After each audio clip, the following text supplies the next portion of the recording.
ശ്രീ കമൽ പാഷ, വളരെ വളരെ കൃത്യമായ ഇടപെടൽ കോടതിയുടെ ഭാഗത്തുനിന്നുണ്ടാകുന്നു.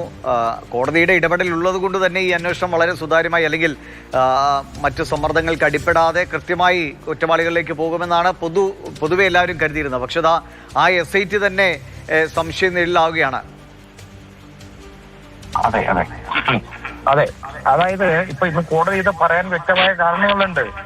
നമുക്കൊക്കെ നമ്മളിത് വാച്ച് ചെയ്തുകൊണ്ടിരിക്കല്ലേ ആ തുടക്കം മുതല്. ഇവിടെ വാസുവിന്റെ അറസ്റ്റ് മുതല് ഇതൊക്കെ എഴയാൻ തുടങ്ങി. വാസുവിന്റെ അറസ്റ്റ് കഴിഞ്ഞപ്പോഴത്തേക്ക് എഴയാൻ തുടങ്ങി. അത് കഴിഞ്ഞ് പിന്നെ വളരെ കഷ്ടപ്പെട്ടാണ് പത്മകുമാറിനെ അറസ്റ്റ് ചെയ്യുന്നത്. അറസ്റ്റ് ചെയ്ത് കഴിഞ്ഞിട്ട് പിന്നെ അതോടുകൂടി അന്വേഷണം അവിടെ നിർത്തി മുരടിച്ചു. കാരണം പിന്നെ വേറെ ആരും വേണ്ട. ഈ പത്മകുമാറിന്റെ കൂടെയുള്ള ആ ബോർഡ് അംഗങ്ങള് അവര് തീരുമാനം എടുത്തവരാണ്. അവരും കൂടെ ചേർന്ന് തീരുമാനം എടുത്തിട്ട് അവരെ അറസ്റ്റ് ചെയ്യുന്നില്ല. അപ്പൊ കൂട്ടുപ്രതികളെ ഒന്നും വേണ്ട. കാരണം അതിനകത്ത് ഒരാളെ മതി, ഇത് ഇത്രയും മതി എന്ന് ഗവൺമെന്റ് അങ്ങ് തീരുമാനിച്ചു. സർക്കാരിന്റെ ഡയറക്ഷൻ, സർക്കാർ ചൂണ്ടിക്കാണിക്കുന്നിടത്തൂടാണ് ഇവർ നീങ്ങിക്കൊണ്ടിരിക്കുന്നത്. അതാണ് ഏറ്റവും വലിയ പ്രശ്നം. കൂടുതൽ മേലോട്ട് പോകണ്ട, നിങ്ങൾ ഇവിടെ അങ്ങ് നിർത്ത്, ഇത്രയും മതി, ഞങ്ങളുടെ രണ്ടുപേരെ ഉണ്ടല്ലോ അകത്ത്, ഇനി കൂടുതൽ വേണ്ട എന്ന് ഇവരങ്ങ് തീരുമാനിച്ചു. അപ്പൊ ഇതാണ് കാര്യം. അപ്പൊ പിന്നെ അത് മാത്രമല്ല, കോടതി ഇത് പറയാനും കാരണമുണ്ട്, നിശ്ചിതമായി വിമർശിക്കാൻ കാരണം ഈ സ്വർണ്ണ കൊള്ള എന്ന് പറയുന്നത് അയ്യപ്പ വിശ്വാസികളുടെ എല്ലാം മതത്തിന്മേലുള്ള മതസ്വാതന്ത്ര്യത്തിലുള്ള കടന്നുകയറ്റമാണ്. ശരിയാണ്, അവരുടെ മതവികാരങ്ങൾ വ്രണപ്പെടുത്താൻ വേണ്ടിയുള്ളതാണ്, വ്രണപ്പെട്ടു അതുമൂലം എന്ന് കോടതി ഫൈൻഡ് ചെയ്തു.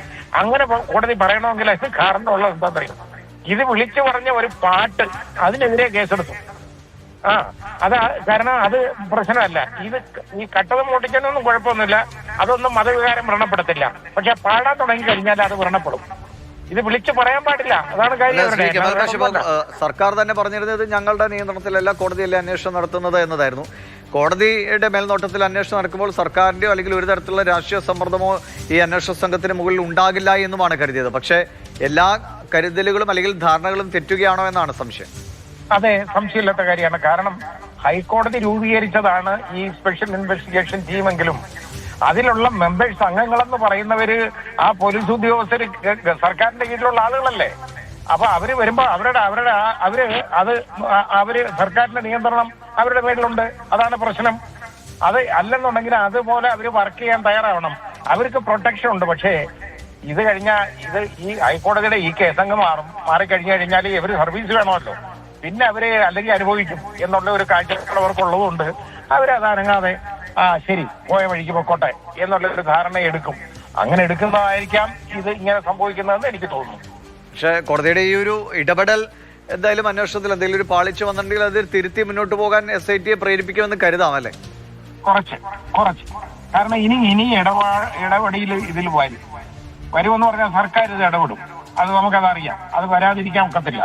കാരണം ഇത് കൂടുതൽ രാഷ്ട്രീയക്കാരിലേക്ക് പോകുമ്പോ, ഭരണപക്ഷത്തേക്ക് പോയി കഴിയുമ്പോ ഇത് അവർക്കതൊരു പ്രശ്നമായിട്ട് മാറും. അതാണ് കാരണം. അല്ല, പ്രത്യേകിച്ചും മാസങ്ങൾക്കപ്പുറം നിയമസഭാ തെരഞ്ഞെടുപ്പ് നടക്കാനിരിക്കുകയാണ്. ഇത് കൂടുതൽ സങ്കീർണമായ ഘട്ടത്തിലേക്ക് പോയാൽ അതെ അതാണ് കാര്യം. ഇത് കൂടുതൽ അതുകൊണ്ടാണല്ലോ ആ പാർട്ടിന് വരെ കേസെടുത്തേക്കുന്നത്.